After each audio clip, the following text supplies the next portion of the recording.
Welcome to Not Milk Never Milk. Subscribe if you're lactose intolerant. Start by parking on level ground, setting the parking brake, and opening the hood. Safety gloves and eye protection are recommended. You must disconnect the negative battery terminal first to avoid short circuits. Remove the plastic engine cover if it blocks access. The auxiliary battery is a 12V AGM 40 to 60 Ah unit located under the passenger side trim or in the engine bay depending on trim. Use an 8mm socket to remove the hold-down bolts and a 5 to 7 ft-pounds torque to tighten terminals.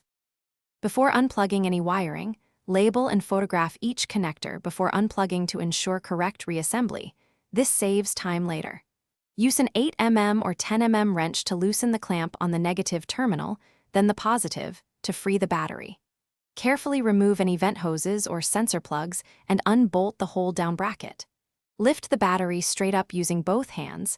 It typically weighs 20 to 30 pounds. Inspect the tray and connectors for corrosion and clean with a 50 baking soda and water paste if needed.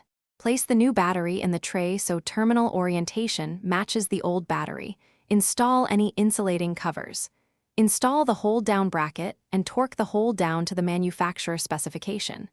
Install the positive terminal first, then the negative, and torque the terminal clamps to 5 to 7 ft-pounds to secure connections. Reconnect any sensor leads and reinstall trim. After reconnecting, cycle the ignition key off and on 3 times to allow system relearn, then verify Uconnect, clock, and memory functions. Clear any. Thanks for watching. If this was helpful, leave a like and consider subscribing. See you next time.